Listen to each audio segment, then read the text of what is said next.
Imagine कीजिए एक ऐसी सोसाइटी जहां पर सभी लोग आपको कहते हैं कि सिर्फ फैक्ट्स पर यकीन करिए, इमेजिनेशन, क्रिएटिविटी ऐसा कुछ भी नहीं होता लाइफ में। लेकिन लाइफ की जो रियल प्रॉब्लम्स होती हैं ना, वो सिर्फ फैक्ट्स पर नहीं चलती, सिर्फ फैक्ट्स से सॉल्व नहीं होती। कई बार आपको बहुत क्रिएटिव होना पड़ता है, बहुत इमेजिनेटिव होना पड़ता है, इमोशनल होना पड़ता है। यही लर्निंग हमें दिखाई है हार्ड टाइम्स में।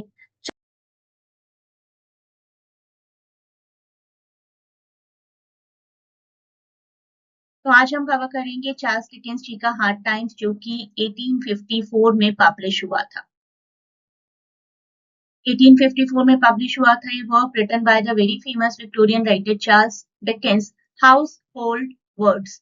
इस मैगजीन में सबसे पहले पब्लिश हुआ था। नॉवेल की सेटिंग है एक fictional industrial town, Coketown, और इंडस्ट्रियल सोसाइटी और रिजिड एजुकेशनल सिस्टम को ये वर्क क्रिटिसाइज करता है। Strong criticism of industrialisation and rigid education system.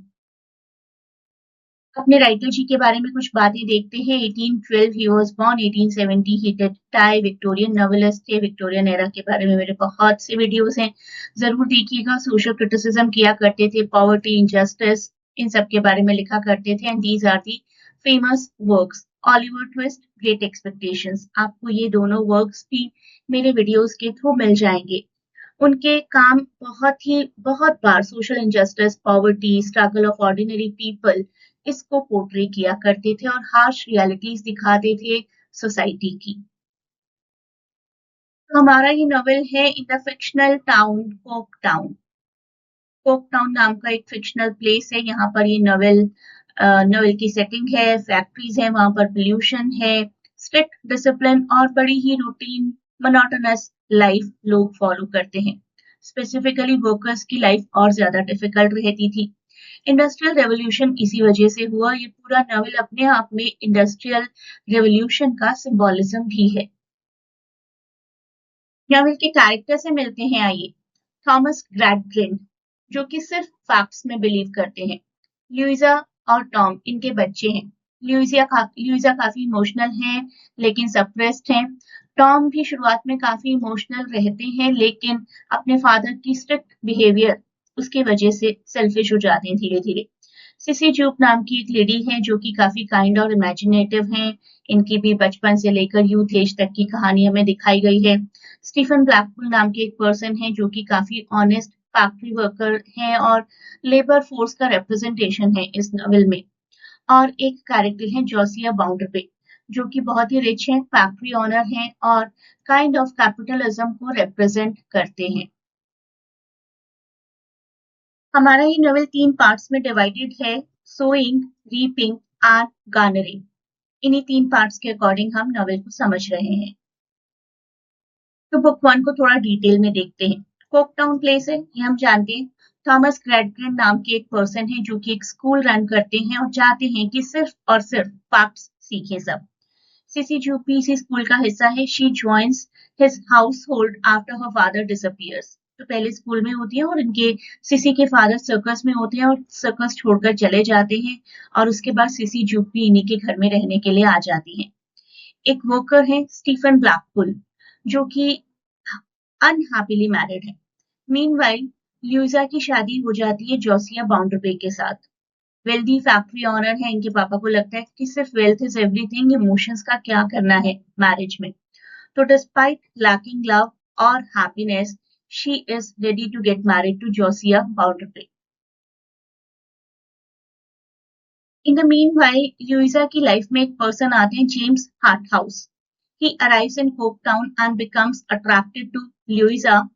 और एक वर्कर है स्टीफन ब्लैकपूल।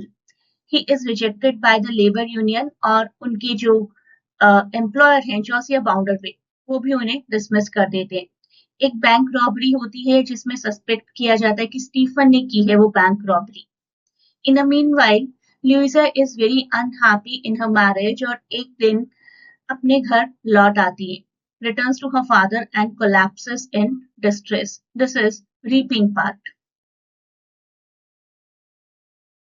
स्टीफन, जिन पर इल्जाम लगा था बैंक रॉबरी का, वो अपनी इनोसेंस प्रूव करते हैं एंड ही डाइज। और पता चलता है कि Tom is the real culprit. Tom is revealed as the real bank robber and escapes abroad with the help from Sissy Ju. Sissy जो कि जानती थी कि टॉम इनहेरेंटली एक बैड पर्सन नहीं है, वो हेल्प आउट करती है टॉम को इन सब से बचकर निकल जाने में। जॉसिया बाउंडरबे जो अपने आप को एक सेल्फ मेड मैन कहते आए थे आज तक, उनका एक झूठ रिवील हो जाता है। थॉमस अपनी मिस्टेक रियलाइज करते हैं और अपनी डॉटर को अपने घर में एक्सेप्ट करते हैं। लुइजा एक कंपैशनेट लाइफ जीना शुरू कर देती हैं, अकेले लेकिन। इस नॉवेल का फर्स्ट सीन काफी इंपॉर्टेंट है। The novel begins with a scene from school. There is a new girl in the class जिनका नाम है सिसी जूब जिनको कि गर्ल नंबर 20 कहकर एड्रेस किया जाता है। And she is being questioned by Thomas Gradgrind, a banker in the town who takes an interest in the school and the students also. उन्हें पता चलता है कि सीसी के पापा सर्कस में जॉब करते हैं और हॉर्सेस के साथ डील करते हैं। तो वो सीसी से पूछते हैं what is the definition of a horse. She is unable to come up with a proper definition. She knows horses, horse को जानती है, उनके साथ खेल सकती है, हॉर्स राइडिंग कर सकती है, लेकिन डिफाइन नहीं कर सकती। तो ग्रैडग्रिंड एक दूसरे स्टूडेंट बिटसर से वही सेम डेफिनेशन पूछते हैं और बिटसर एक बहुत ही रटी रटाई सी बुकिश डेफिनेशन बोलते हैं। A quadruped, carnivorous, graminevorous, potty teeth, and hoof. बहुत सी definitions बोलते हैं।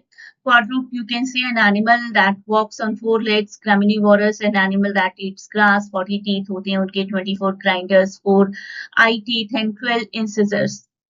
और बहुत कुछ टेक्निकल वर्ड्स, टेक्निकल टर्म्स को यूज करते हैं।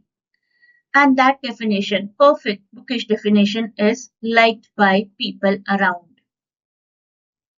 तो इस इमेजिनेटिव गर्ल को अब डांटा जाता है, गर्ल नंबर 20 सीसी जूब को। Now girl number 20, you know what a horse is. So after hearing this factual definition, bookish definition, Thomas tells Sissy Jupe that now she should know what a horse is. The important point is that Sissy actually knows horses from real life. Because her father works in circus, but she cannot give such a technical definition. So Gradgrind thinks she is wrong. इस scene के द्वारा Charles Dickens criticise करते हैं education system को, जो कि सिर्फ dry facts को वैल्यू करता है, डेफिनेशंस को वैल्यू करता है more than the real understanding and experience. इस सीन को पढ़ते पढ़ाते मुझे हमेशा 3 इडियट्स की याद आती है, जहां पर मशीन सीन काफी मेमोरेबल है। During a lecture a professor asks Rancho to define a machine, जहां पर रेंचो एक सिंपल डेफिनेशन प्रोवाइड करते हैं। Anything that reduces human effort, anything that simplifies work, saves time and effort is a machine. और silencer की definition, sir machines are any combination of bodies so connected that their relative motions are constrained, and by which means force and motion may be transmitted and modified. तो professor जी को वही definition चाहिए थी, book की complex and word for word definition bye चतुर। तो short में एक बार प्लॉट को फिर से देख लेते हैं। ग्रैडग्रिंड बच्चों को सिर्फ फैक्ट सिखाते हैं और चाहते हैं कि बच्चे सिर्फ फैक्ट्स और लॉजिक सीखें। He thinks education should include only practical knowledge and no imagination. Because of his rigid belief, he raises his children, Tom and Louisa, and students in a very strict way, suppressing emotions and creativity. और Louisa को बोला जाता है कि she will be happy by getting married to Josiah Bounderby, जो कि उम्र में उनसे काफी बड़े हैं। Louisa is Gradgrind's intelligent but emotionally suppressed daughter, and she grows up without learning how to understand her own feelings. इसीलिए जो पापा कहते हैं उसी के हिसाब से चल पड़ती है। टॉम बहुत स्ट्रिक्ट एनवायरनमेंट में बड़े हुए हैं एंड सिर्फ फैक्ट्स पर फोकस किया उन्होंने, मॉरल वैल्यूज पर नहीं। He becomes selfish and irresponsible. Tom एक बैंक में काम करते हैं which is owned by Josiah Bounderby, and to escape his debts and problems, he secretly robs the bank. और उस बैंक रॉबरी के लिए स्टीफन को फ्रेम कर दिया जाता है। Stephen is wrongly suspected. Stephen काफी ऑनेस्ट, हार्डवर्किंग फैक्ट्री वर्कर है, since he had recently been near the same bank और उन्होंने टाउन भी छोड़ दिया due to some XYZ reason, people begin to suspect him of the robbery. Truth सामने आ जाता है। Later in the story the truth comes out that Tom himself committed the robbery with the help of Sissy Jupe and others. Tom का crime discover हो जाता है, लेकिन Tom town से चले जाते हैं।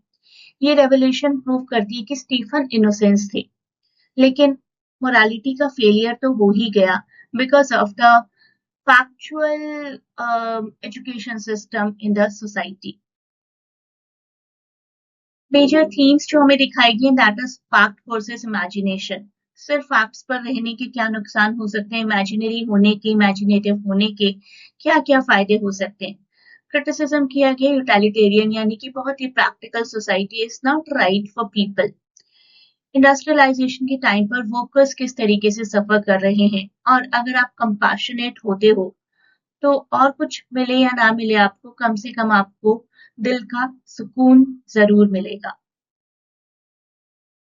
एजुकेशन को अपने साथ साथ इमेजिनेशन और क्रिएटिविटी को भी थोड़ा स्पेस देना चाहिए। सोसाइटी को लोगों के लिए सिंपैथी दिखाने की जरूरत है, हर किसी के लिए।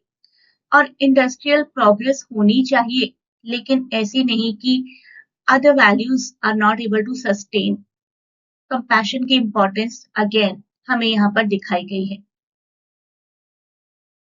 तो बहुत ही पावरफुल विक्टोरियन नॉवेल है। विक्टोरियन टाइम पीरियड के बारे में आप थोड़ा सा और पढ़ें। पीरियड का टाइम मैं आपको बता देती हूँ। 1837 से 1901 is considered to be Victorian era. Rigid education system को यहाँ पर और इंडस्ट्रियलिज्म को क्रिटिसाइज किया गया है। ह्यूमन इमोशंस की वैल्यू दिखाई गई है और ऐसा सब कुछ दिखाया गया जो कि आज भी रेलेवेंट है सोसाइटी में। आज भी हमें ऐसा ही होना चाहिए कि एजुकेशन इतनी स्ट्रिक्ट नहीं होनी चाहिए। बच्चों की इमेजिनेशन, क्रिएटिविटी, उस पर भी थोड़ा ध्यान देने की जरूरत है। आई होप आपको ये सेशन पसंद आया होगा। CUET, UGC नेट या किसी भी कॉम्पिटिटिव एग्जाम के लिए आप लिटरेचर की प्रिपरेशन कर रहे हैं तो you can join my live classes. Telegram link मैंने दिया है डिस्क्रिप्शन पर, उस पर कनेक्ट होकर आप मुझसे कॉन्टैक्ट कर सकते हैं, इंक्वायर कर सकते हैं क्लासेस के बारे में। Great good luck for your exams and please do not forget to share and subscribe the channel.